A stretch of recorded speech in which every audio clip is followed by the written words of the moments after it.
Hello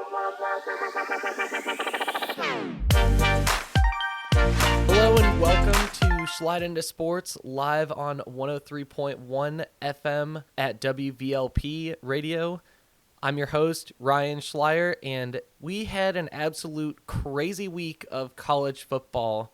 And to be completely honest, looking at the slate, it didn't look like it was going to be that crazy. But of course, college football never disappoints. And here with us today to talk about it is my previous co-host, Joe Kloepfer. Joe, how are you doing today? Good. I'm ready to talk some college football. There was some upsets we were not expecting this past weekend, and now the AP Top 25 poll reflects that, in my opinion, kind of accurately, which it hasn't been done right in years. But we'll see how this shapes up here. Yeah, I agree. I think this is probably the most accurate that the AP has done, at least this year for sure. Definitely out of all the weeks so far this year, this has been the most accurate so far. Totally agree. Oh, go ahead. Oh, no, you go. No, yeah, totally agree. I think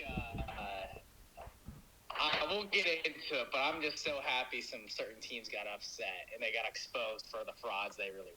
I assume you're talking about Texas and Penn State, who are not on the AP poll this week, which I was genuinely surprised because they had a lot of preseason hype going in and a lot of bias and a very easy schedule to start off the year, besides Texas week 1, or Texas going up against Ohio State week 1, but still. No, 100%, and also with Penn State playing Villanova, really, and FIU, and struggling on offense to put up points there, and Villanova covering the spread at the last second there, and after Penn State doesn't even care that happened. When you play down to your competition like that, and you play with fire, you're gonna find out, man. You're gonna get burnt the more you play with fire, and clearly Penn State played with fire, and they lose to a winless team until UCLA played Penn State. So that is unbelievable. I mean, it was also, they rushed the field, UCLA, but there wasn't enough fans there to really rush the field. So it was I didn't even know they rushed the field because there was no one at their game. I can't even count it. Yeah, I don't even know if I can count that as rushing the field. But yeah, no, UCLA walks in there. Also, another upset too was Cincinnati beating Iowa State, and I was actually there. In person. I have a sibling that goes to Cincinnati. It was a great experience, man. They know how to get down over there. And upsetting Iowa State, who I thought Rocco Becht and Iowa State controlled that conference. So a lot of shape-ups, a lot of stuff to get into. Let's get into it. Yeah, I saw that Cincinnati stormed the field, actually. Which, I mean, that's a good game to storm the field for. And they got left off the poll. Oh, my gosh. I'm just now seeing that, too. I can't believe that. Wow. Cincinnati. I think Cincinnati's 26th, though, in terms of, the next receiving votes. They got more votes than Texas and Penn State. I see that. Yeah, no. So they're going to be a good company. I mean, they just got to take care of business. The thing is with these AP voters is that it's kind of a joke. And it's kind of a known joke, too, that some of these guys don't even care. There was I believe, AP voter that posted a video of herself saying that, my vote doesn't even matter. There's just so many other people.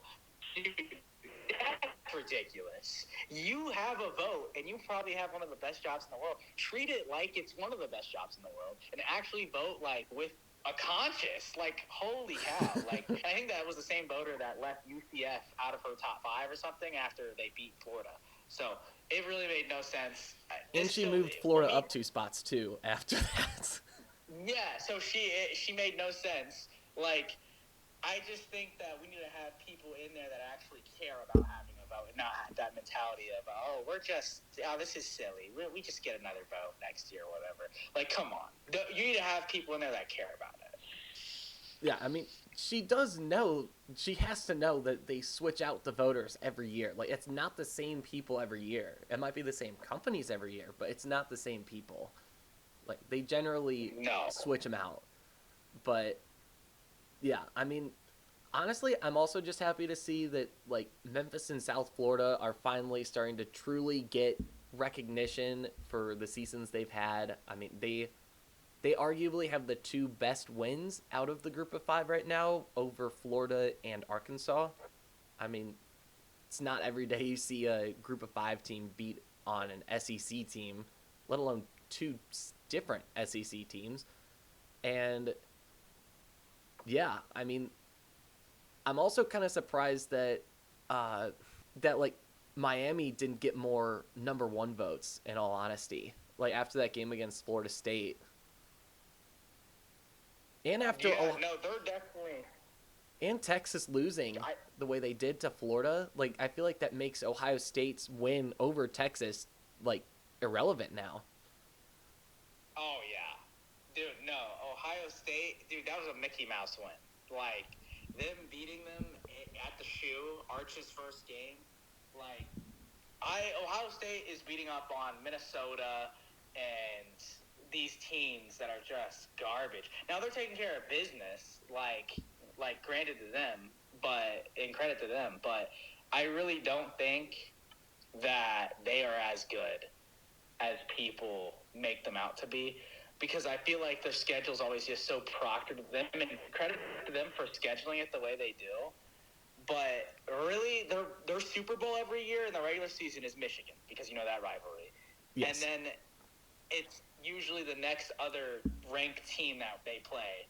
So really, they have 2 games to me every single year. That is the only thing that matters on their schedule. Everything else is just easy pick'ems for them. Yeah, and it feels like, at least to me, and this might be a little biased because we're both IU guys, but I feel like IU is the only one that catches the strays when it comes to like the scheduling stuff. Because I remember last year we were doing really good, but no one would say that it was legitimate because we played soft opponents. But it's like everyone plays soft opponents. So, and I mean, you pointed out with Ohio State, but Ohio State is one of those schools that just because they're Ohio State, they never get called on it, which is really annoying. Yeah, no, and Ohio State has the least excuse to be scheduling those types of games. In my opinion, they probably have the best roster overall when it comes to 5-star and 4-star recruits all bundled into one team, and they get the best 5-star recruits. And you mean to tell me you only have your base game of the year being like last year it was Oregon for them, Oregon and Michigan. So it's like they only pick out 2 games that are really actually testing these players, and every other game is just a walkthrough. Like, Yeah. what?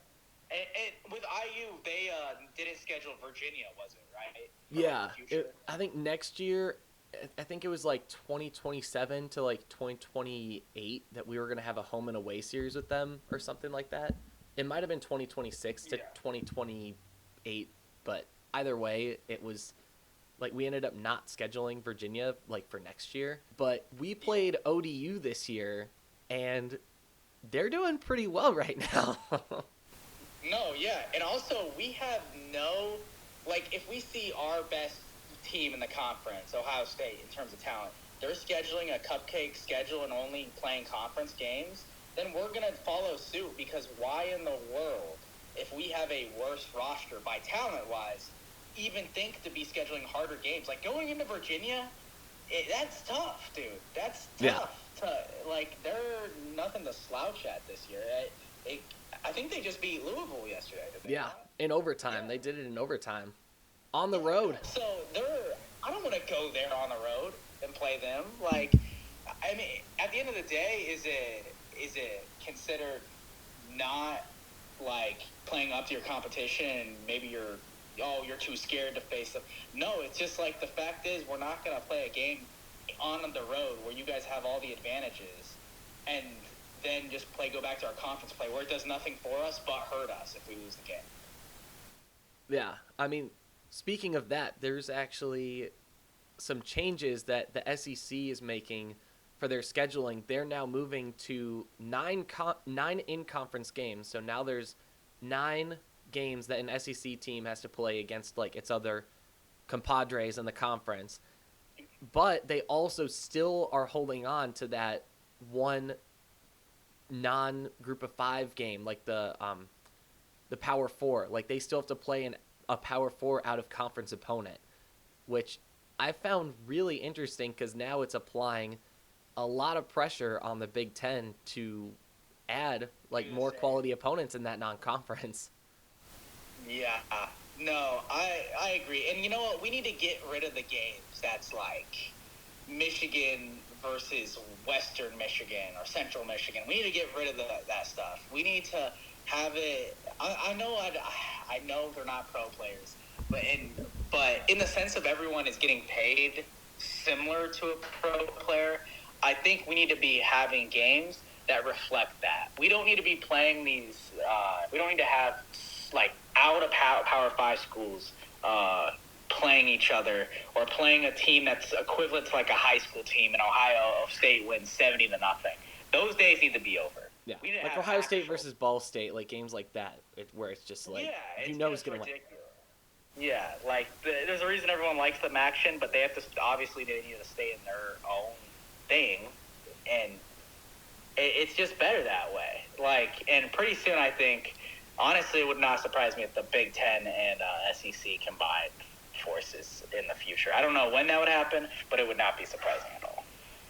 I feel like it's either going to be that or they're going to expand the playoffs enough to where they won't want to, maybe. Yeah. It really depends on that because, I mean, like earlier in the year, there were some proposals about the playoff. Like there was the 14-team, 16-team, 18-team. Big Ten proposed like a 24-28 team one. The Missouri coach, Drinkwitz, proposed like a 32-team playoff. But like with some of these playoffs, we probably have to get rid of those conference championship games, which are not as like old and historied as people might think, because I think the conference championships, at least because I was watching ESPNU this morning and they were talking about when the when conference championship games became like a big deal, and that was in like 1992, which it theoretically is not that far away. So I mean, I feel like it'd be really easy to just get rid of the conference championship games and just have like a kind of like in basketball, like a regular season conference champion. No, yeah, that would make a lot of sense, and then you get more auto bids. Because what we need to move towards is having this competition instead of it being ranked by committee. We need to actually just have the games play out themselves, and then the rankings and stuff will be actually driven by a metric system or like an actual number system that ranks these teams accordingly. One of the games I do want to get into with you is the Vanderbilt versus Alabama game. What do you think about that one? Well, I think it was Alabama's game to lose because it was at home. They come off a victory to Georgia. They're not the underdog. Like it was their game to lose because they looked really good. They looked pretty good in that Georgia game, and Vandy has also been looking really good. They had like basically the same roster as last year, but the score does not indicate to me what the game actually looked like because Alabama got a late touchdown at the end. So really the score was like 25-24 or 23-24, but because that last touchdown, it looks more like a blowout than what it was. But at the same time, like the Vanderbilt, they just kept turning the ball over. Like just interception after interception after interception. And it's like, why on earth would you throw the ball as much as you are when you have a quarterback who can run well? And Alabama's defense normally, at least under DeBoer, has typically not fared well against a quarterback that can run, like Castellanos and when they played Florida State. No, yeah, I totally agree. And one of the crazy things, I think Diego Pavia, he really thinks he's doing something. You know, he all the time, you know, I thought he was cool. This kid was a cool Cinderella story last year. They beat Bama last year after Bama beat Georgia from last year, and you would have thought, oh, same story's going to play out here. They're going to go into Tuscaloosa. The thing is, though, with Diego Pavia, man, you run your mouth like that, and you got to walk the walk the same way you talk the talk. And when you go in there and you're showing the camera, you're showing the fans, you're rubbing your junk in front of the fans, like, what are you doing? What are you doing, dude? If you're going to do that, you better come ready to play. You can't be throwing multiple turnovers in a big game like that. And I know they were 5-0. I know that he thinks he's the stuff, and they were undefeated. But, I mean, you're not undefeated now. And now you're going to have to – you're a 24-year-old playing college football, which, I mean, I think that's cool. You know, you're getting your pay, you're getting your bag. That's whatever.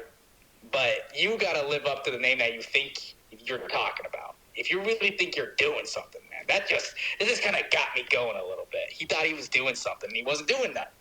Yeah. And I mean, like, sometimes the talk does, like, pay off. I mean, Florida State was talking, I think it might have actually been Castellanos that was talking all kinds of crap about how they were going to beat Alabama and how Saban wasn't there to save them or whatever. And they ended up beating them by 2 touchdowns. But, I mean, that's the thing. Like, it works sometimes it doesn't. And I guess this time it didn't work. I think the lights were just too bright for Pavia after not really, and Vanderbilt too. But, like, just, they weren't really that battle-tested this year. Like, their schedule wasn't really that hard, like, going into that game. I mean, their hardest game was probably South Carolina, but they blew them out like 31-7 because Sellers wasn't in the game for a majority of it. Yeah. And, I mean, when you have the level of competition, when you eventually do have to play Alabama, like, obviously you beat them last year at home. It's a much different test going to Bama, you know? It's not the same at all. I wanted to bring this up because this is something that I saw. This East Carolina University quarterback, ECU's quarterback, he started off the game 46 of 46 completions. And I think he had over 400 passing yards. I want to look up this kid's name. Dude, he just had one of the – it's like a video game. Like, he's playing Madden on rookie mode. And I think his name's Caden Hauser. But, yeah, no, crazy stat line there. I don't know who they were playing against, but just a crazy stat line there, just video game-like. I remember, I think it was actually last year when Purdue played, it was either Indiana State or Ball State, but they played them, and the quarterback there, I think he's gone now. I don't remember who he was, but he went like 49 for 49, and they scored like, they just absolutely blew him out. I think it might have been Indiana State, actually, because they played Purdue last year, and then they played us this year, or something like that. But they ended up winning like 49-0, and the quarterback threw like 30 for 30 or 40 for 40 or something. But then they fell off after that. I got this name wrong. It was actually Western Carolina University. It was Taryn Dickens is the name of the guy that did it. Taryn Dickens, he completed his first 46 passes in a row, bro. Like, that is insane. Yeah, that is crazy. I mean, just because there's so many things that can go wrong, like when you throw the ball. No, yeah, someone drops it. Dude, the fact that no one dropped it, shout out to his receivers. Yeah. He finished the game 53 of 56, the official stat line. He only completed 3 passes, totaling 378 yards and three scores. But my gosh, kid's got a rocket for an arm and accuracy. Yeah, and I mean there's so many games I feel like that we could talk about. I mean, I kind of want to talk about the Miami-Florida State one because for a while it was 28-3, and then the fourth quarter, in what felt like the longest drive ever, which apparently it wasn't. I actually looked it up. The longest drive was back in like 2006 in a Navy versus New Mexico game, and that drive was 26 plays, and it lasted the entire quarter. And that's what it felt like with this Florida State drive at the end. where it was 19 plays in a row. They converted on 3 fourth downs, and they scored That's and got the crazy. 2-point conversion, making That's it crazy. 22 to 28. Oh no, it was 18 to 28, and then they scored the field goal or something. It was something like that. But oh my god, that drive took forever. No, yeah, and Castellanos, tried his best to get back in the game. You just have to get off to a better start, if you want to win those type of games against the U. The U's back too, man. Like Oh, they're number back. ranked 2 in the nation. They are 100% back. Carson Beck looking great. Only completed 7 passes, 241 yards, 4 touchdowns. Malachi Toney is a great receiver. He had 2 touchdowns too. I just think that Miami came out ready to win the game, and by the time Florida State was like, "Oh, we're ready to win the game too," they just were not. There's just not enough time left. Yeah. You got to put up more than 3 points through those quarters. Like you got to. You can't expect to win games like that, especially games against a top 2 ranked team. So. I mean that's kind of what happened with the Penn State UCLA game. Actually, like very similar, where UCLA goes up 17-7. I think they might have actually been up like 27 or 23 to like 10 at the half, and then Penn State has to claw their way back, but UCLA just was cruising on that lead, and they still kept scoring, and then Penn State just wasn't able to finish it off. They weren't able to score enough points because they waited too long. No, yeah, when you go into a game like that thinking that you're above it and thinking that you can just waltz in there and they're just going to give the game to you, that's going to happen. You're going to be like, oh crap, we don't have. Well, where's the next play call? Like, run the ball. Like, dude, You have 2 elite Drew running backs. Aller Run the was ball. the leading rusher.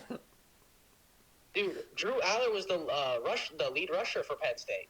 11 carries, 78 yards. Where is Kaytron Allen? Nowhere to be found, I guess. It was just hard to believe that they were gonna lose that game, because it was like UCLA hadn't won a game yet this year, and this would have been Penn State's first Power 4 win, because they haven't beaten a Power 4 opponent yet, and then they lose, they choke, and now they're just now they're cooked. Now they have 2 losses, and yeah, Penn State is just gone. They're like gone with the win. Dude, also Nico Milava, little comeback story, Little 5 touchdown day for that man, and 120 rushing yards for him. Yeah, no, that was a performance, man. That was a I'm back type of performance. Now, granted, you guys were 0-4, Yeah. so let's pick that up, I guess. Unless you guys are playing IU, you can go back to being a shell yourself then. But Yeah. I think that Iamaleava is going to have a young play caller now that's going to suit him best and find the strengths that he's really good at. What I want to see Nico just launch the ball downfield more. I want to see this arm talent that because he is really talented. But I think it's time to get back to that and run the ball with him more. Like he had a great running game. He's fast. He's really we'll fast. see how Penn State recovers from this. They're gonna have to win out to get into this playoff. Penn State, and it's crazy because Franklin, he's so good at winning the games he's supposed to win, but he's so bad at losing the games that you think he could go either way. So he lost the game. This was like the first game I saw him lose. That was just like, oh, you're supposed to win that game. I always see him win those games. Yeah, we never see him lose those games. I guess he was sick and tired of us saying he couldn't win the games that he wasn't supposed to win, so he decided to lose a game that he was supposed to win to kind of change the narrative. I don't know. He was trying to prove something, but Penn State this is also the first time since 2021 that Penn State has lost 2 consecutive games Like, Wow. think about that for a second. Like, that's 5 years that you don't lose 2 games back to back. Yeah. Yeah. No, that's crazy. I just think that I think Franklin's done. I mean, after that, there's just no way he's gonna be able to keep his job. I mean, sure, he keeps you guys relevant, but I don't see how, if you're the athletic director, how this is never gonna win you a national championship. He's just This constantly guy's towing the line. Yeah. No, I just, you never can win a national championship with this guy. You're going to get good talent. Your quarterbacks never seem to push you over the edge, which Drew Aller looks like a pumpkin out there. I just don't see how you're going to be able to push through. There's never a good sign. Like, you're literally like 0-15 against like top 3 ranked teams or top 5 ranked teams, and top 10 ranked teams, you're like 4-20. No, it's insane. And like, there's been so many excuses for Penn State and Drew Aller, and this year, like, it was supposed to be different because they went to the portal and they picked up a bunch of wide receivers and redid the whole wide receiver room. So Drew was supposed to be really good at throwing the ball, and he wasn't. I mean, it says he's the passing leader of the game with 200 yards, but I mean, it obviously was not enough to win. Like, and against a team like UCLA that is 0-4, I feel like you want to have more than 200 passing yards. No, 100%. And you can't do it. UCLA is going to be headed in the right direction now, I think, with this new coach. Credit to them. Credit for getting the upset. Let's talk about a team that's actually relevant. Let's talk about Texas Tech. Texas Tech, what a huge win. They look legit this year. They do. And in years past, it's always been that they spent the money and got the players, but then they always, like, fall on their face. But it's not looking like that this time. No, yeah, and they're in the Big 12 too, which is, it looks like it's actually one of the more competitive conferences, but like they're 5-0 right now in conference play. Or not conference play in overall, but 2-0 in conference play. Both of them are road games too. Yeah, so I think they could, because they have the most money within that conference. They spent this offseason like probably the same amount as Texas. And when you have money like that, you're going to get good players. So I think that's one of the huge reasons why they are good this year. But it's cool to see them put it all together, because sometimes these transfer portal teams don't get put together right. Like Florida State from last year, that was a disaster. Yeah, with DJU. This was a case of point of being put together right. Yeah, no, 100%. So I think Texas Tech is legit, and watch out for them, man. They can beat an SEC. They can beat any Big Ten or SEC team right now. I firmly believe that. No, I 100% agree. I think Texas Tech they could beat Ohio State. Like, I feel like both their defenses would match up well. Like, Texas Tech, one of the things I noticed when they played Utah and even Houston, like, they're great at forcing turnovers and, like, creating negative plays. Like, they're really good. I'd be surprised if they didn't win the Big 12. No, yeah, I completely agree. I think you're going to still see some guys in there like Cincinnati. Iowa State obviously is going to try to come back from that loss, and maybe even BYU. But ultimately, the best roster pound for pound on paper is got to be Texas Tech. Let's just hope that they continue to win games and win out here. I want to see it for the culture down there. Yeah, I mean, I worry a little bit for Iowa State because they are good, but apparently, and I know this because Kirk Herbstreit said this on game day, but apparently, like, a couple of Iowa State's starting secondaries were out against Cincinnati, and I don't know how long they're going to be out, but that could serve to be a problem this year, and that could be the reason why they don't make the Big 12 championship game and not make a playoff. I mean, they could still make a bowl, but mean, like you said, like Big 12 is very competitive this year, so they're gonna have to figure it out. No, yeah. No, 100%. And I think that Cincinnati, too, they ran the ball really good, too. Cincinnati. So, I mean, Iowa State's defense, it shouldn't just fall to shambles just because you lose a couple guys. This is football. Guys are always going to get hurt. Um, I do want to talk about Texas losing to Florida State. Just shambles, bro. Yeah. Shambles. Arch Manning is in shambles. Oh my goodness. Honestly, I don't even think it's just Arch Manning. I just think Texas is horrible this year. I feel like they just got so much hype just because of Arch Manning, because he had the best odds for the Heisman going in. And yeah, I never saw the hype in the beginning. I'm like, I knew they were going to lose to Ohio State, and then they struggled later on, and I'm like, well, what do you expect? Like, Arch is a human being like the rest of us. Like, it's going to take him time to adjust to like being the starter. And oh yeah. Now, like, in Florida was kind of in the same boat with DJ Lagway, where both of their offenses were just doing seemingly nothing the entire year. And then, like, it was, well, I said this last week, but it was going to be a battle of who was going to get their offense to, get going first. Florida did, and they won the game. Like, no, yeah.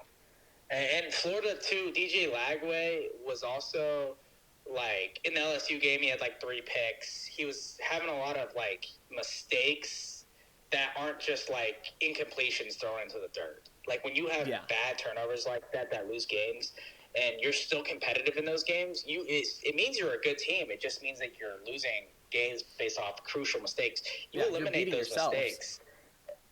Yeah. Exactly, and if you eliminate those mistakes, you beat teams like Texas.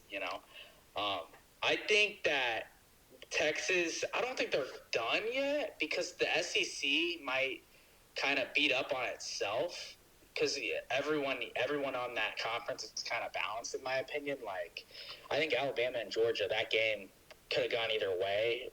Like, if they play it again, I don't know if Georgia necessarily loses. I know kind of.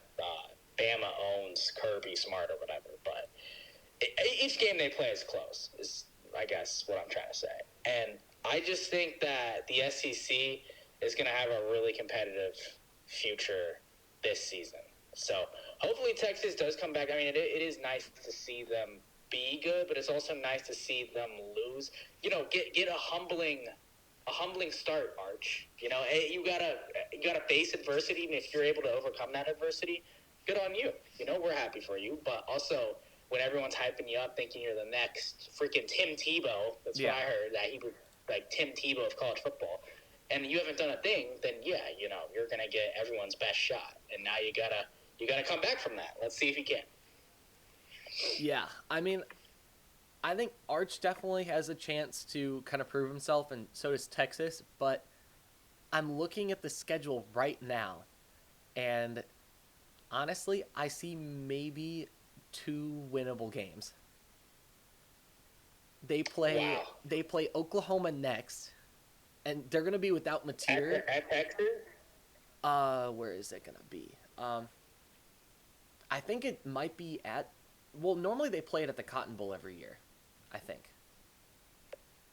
Oh, okay. So it's okay. I got you. Yeah, normally that's a neutral site game, but they play Oklahoma. They're not gonna have Mateer, but they still looked good against Kent State.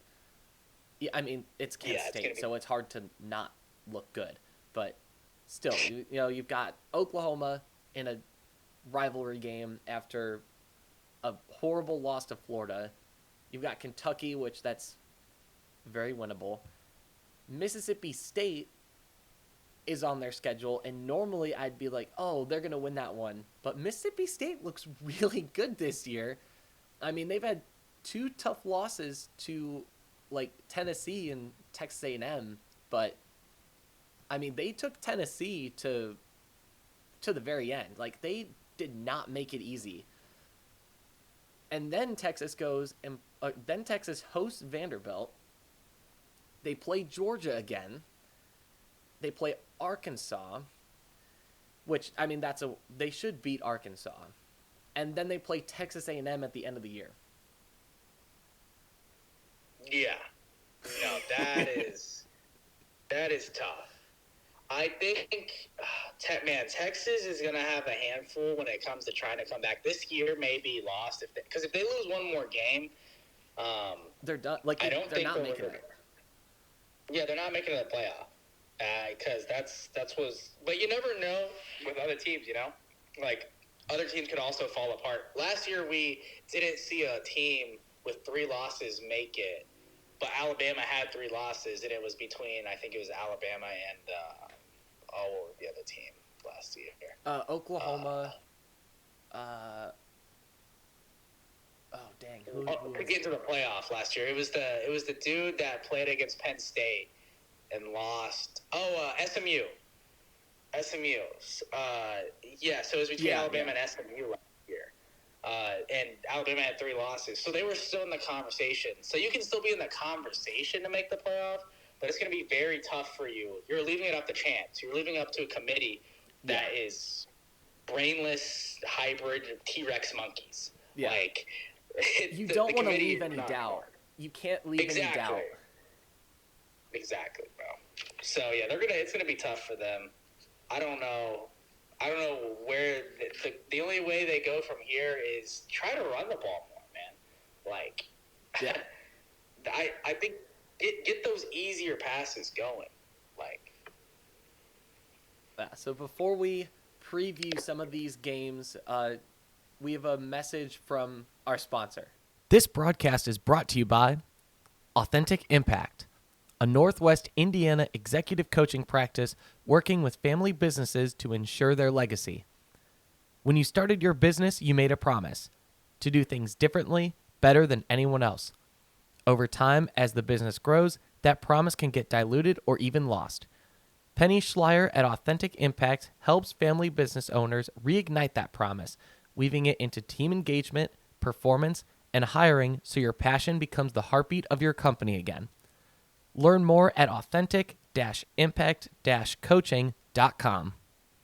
So, previewing some of these games, we have an interesting one on Friday. There's South Florida versus North Texas, which this could be a preview for the AAC Conference Championship, which is only relevant because I think one of the teams that's going to make it is going to be an AAC team, unless that conference just completely falls apart. But based on their out-of-conference play, I think it's going to be them, like the way they've won those Friday night. Yeah, wait, who plays Friday night? You cut out there for a second. Oh, sorry. South Florida and North Texas. South Florida travels to North Texas. Yeah, no, I definitely have USF for that. I mean, they've been looking good this year, man. Like, starting off the year very good. No one thought they were gonna. They beat, Boise State. Was it? They crushed them. They also beat Florida. No. Yep, they beat Florida at Florida in the swamp. No one thought they were gonna do that. They were bullying Florida. Like, Florida's when you watch the Florida-Texas game, like, Florida's defensive and offensive lines were just bullying the crap out of the Texas defense and offensive lines. And South Florida was doing that to Florida. Yeah.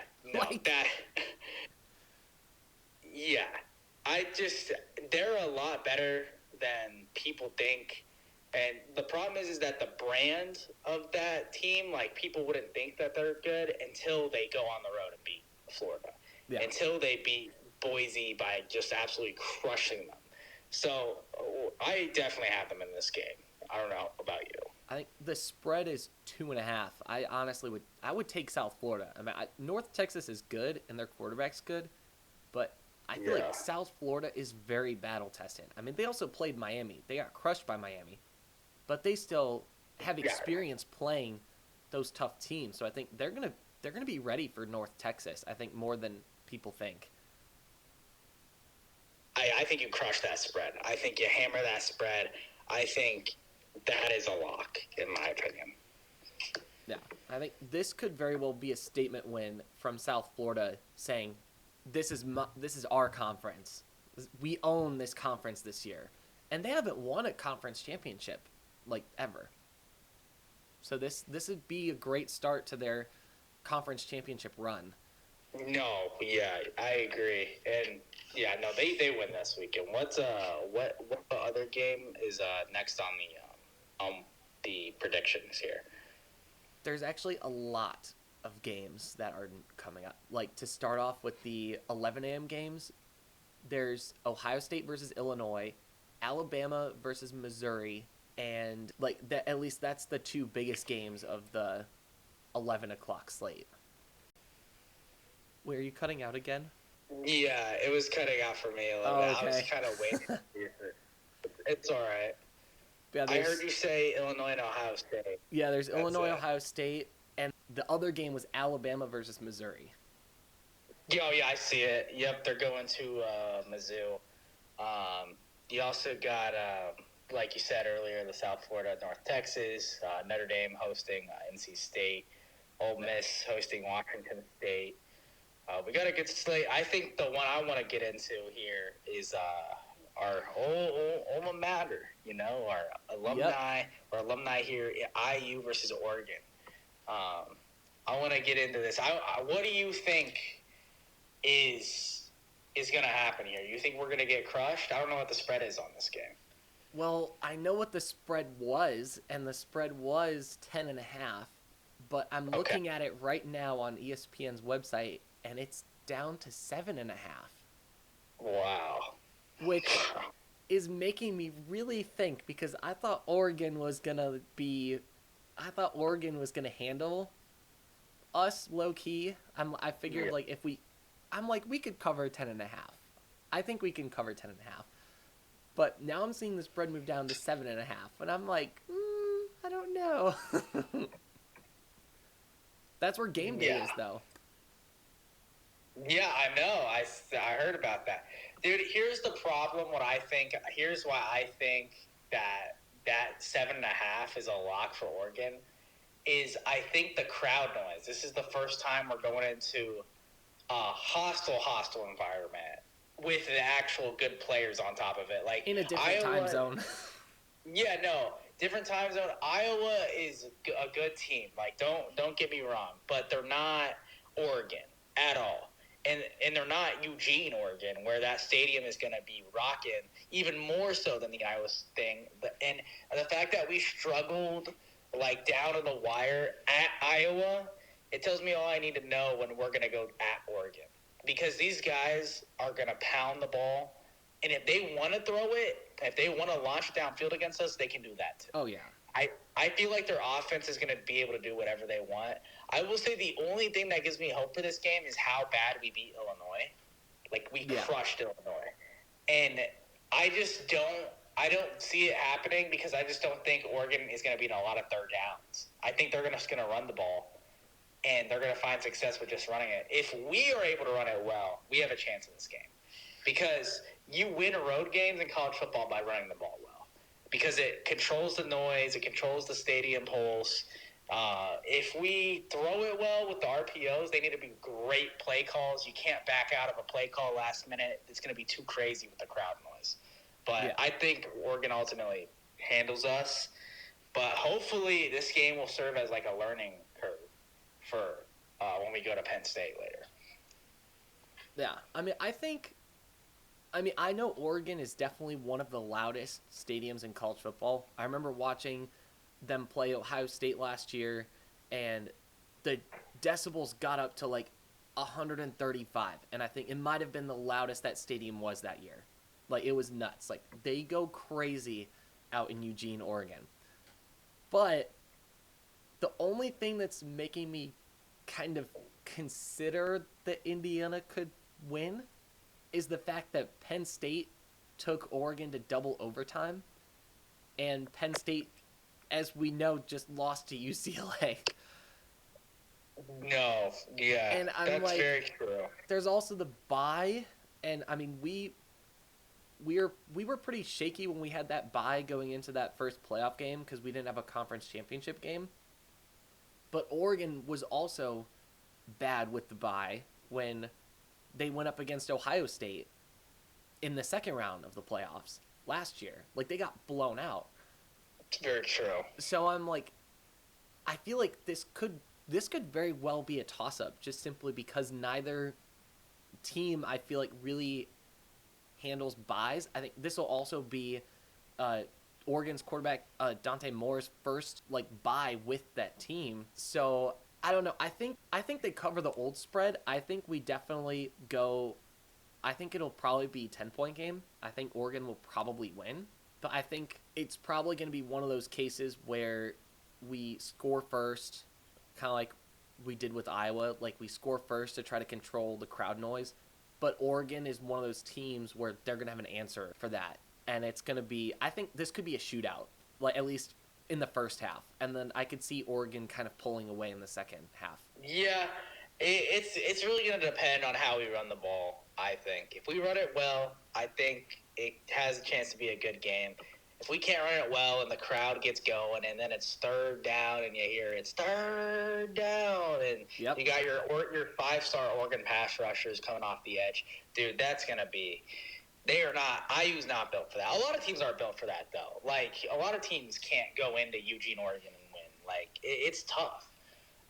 And I don't think even – I feel like even Alabama going into Oregon would be super tough. I feel like even Ohio State, they lost last year, going into Eugene, Oregon. I don't think a lot of teams can beat this team in this position.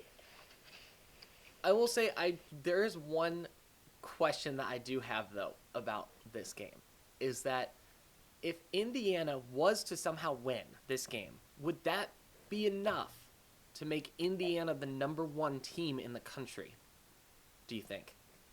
No, they wouldn't do that. They wouldn't do that because AP people are so stuck in their way. They wouldn't have.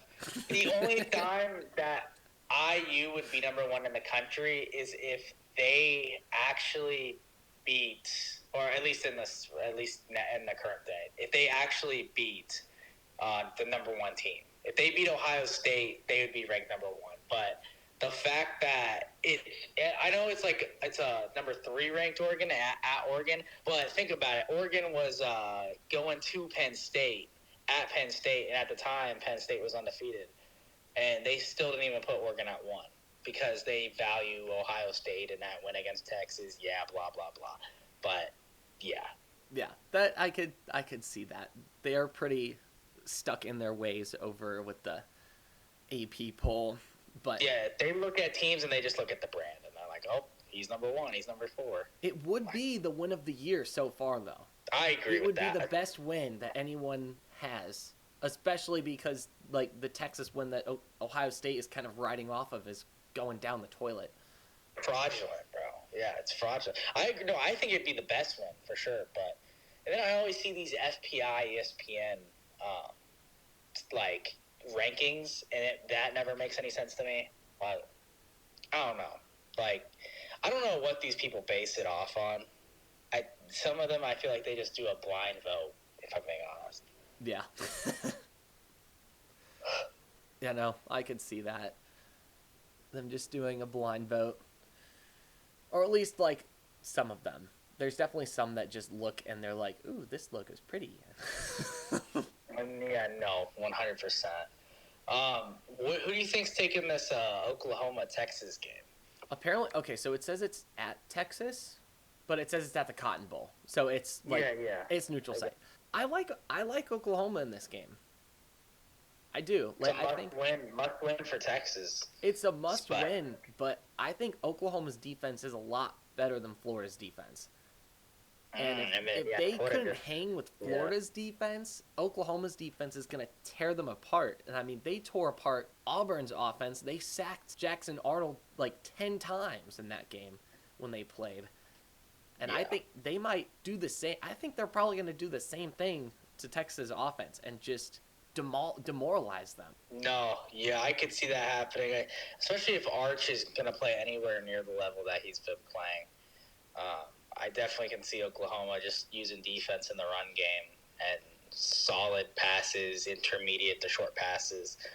Because this Haskins guy, he can play. I watched him last year.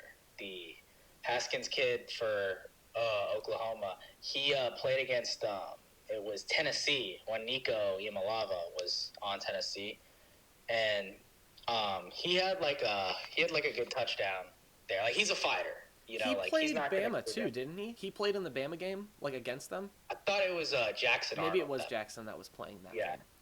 Yeah, I think it was Jackson Arnold. But yeah, no, this is gonna be a good game. I think that Oklahoma also needs to view this as a must-win game too, because although they're sitting pretty 6th ranked right now, they have to go to South Carolina the week after, and then they play 4th ranked Ole Miss at home. Like, dude, they even have Tennessee on this schedule. They have Alabama. They have Missouri. Dude, it's not going to get any easier for you, Oklahoma. This is a must-win. Yeah.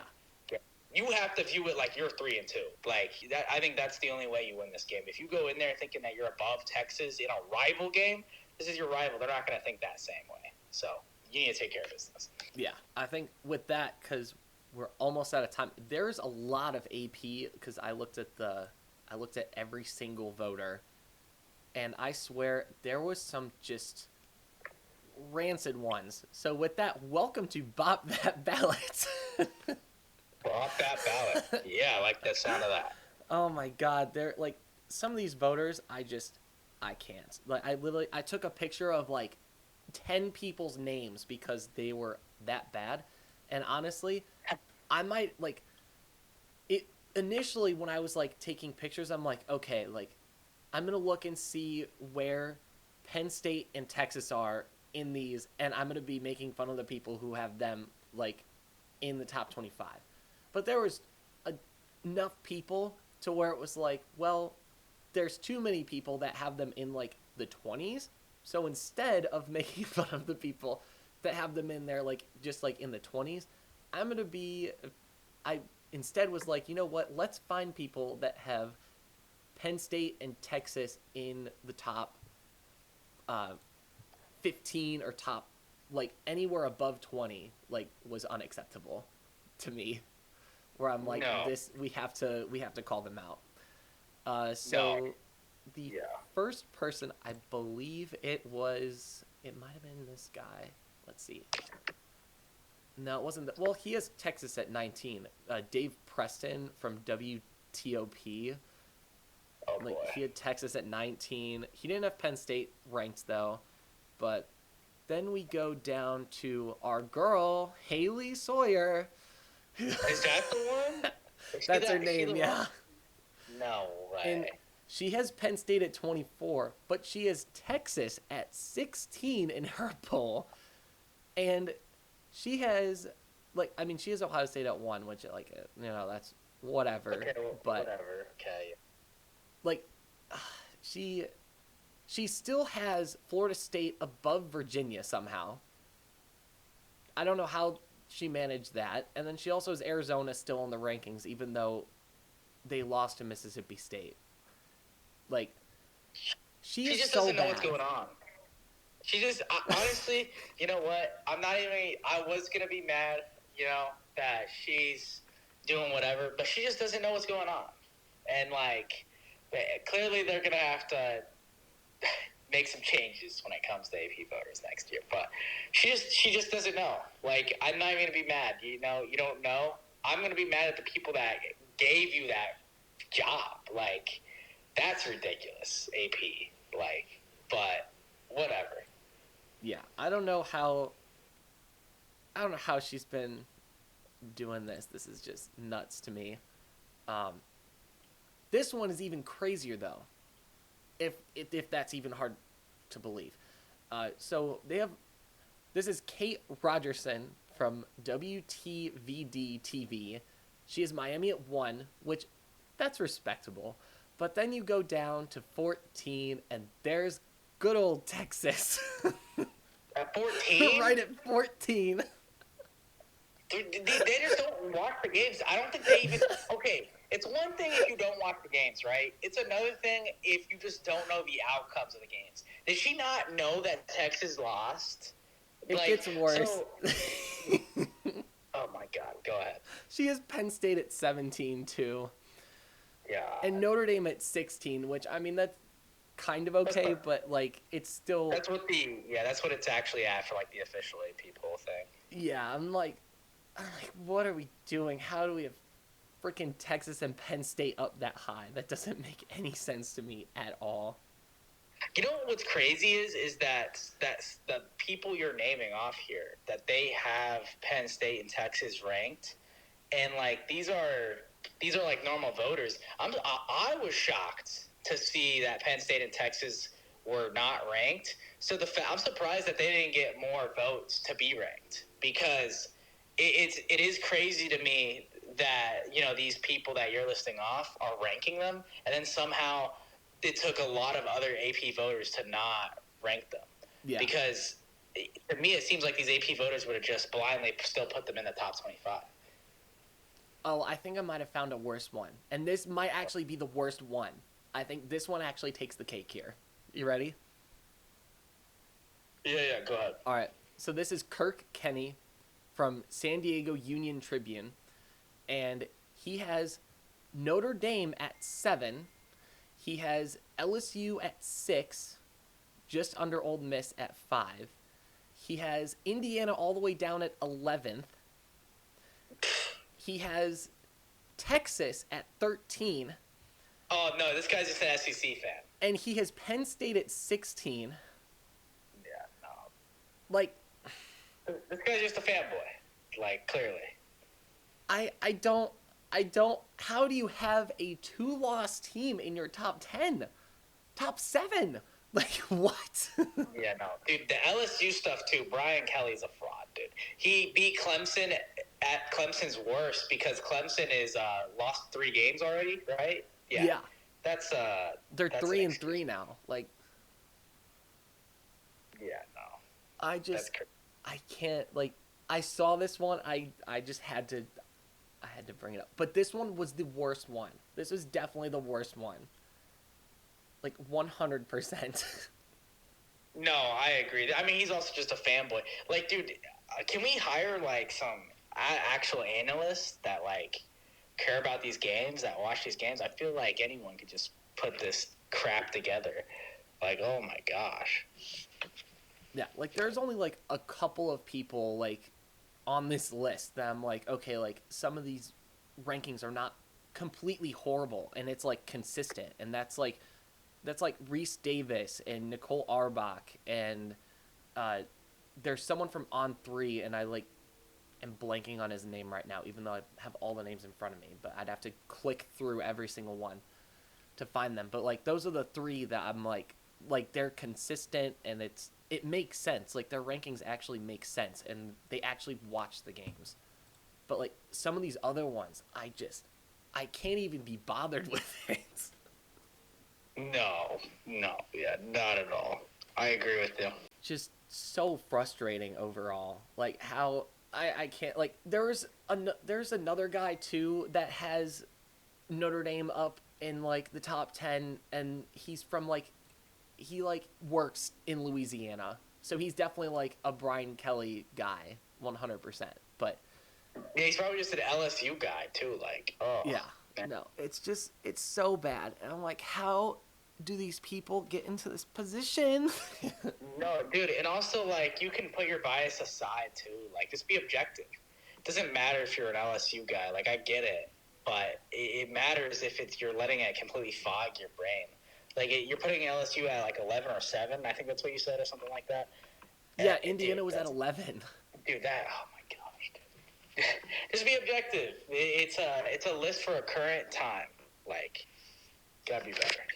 Yeah, like, it really isn't that difficult to, you know, measure it up. Like, even if you watch, like, only half of the games, you'd be able to put together, like, a pretty good list of teams. Yeah. Like, I don't know, they're making it look impossible.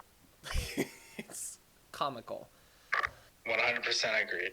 Well, that is all that we have time for today, and that was a fun way to end it, at least with that last AP ranking right there. Next time, I don't have a guest lined up yet, but I'm in the process of working that out. It was a pretty busy week last week, so yeah, gonna come back with someone. I'll post that on the Patreon.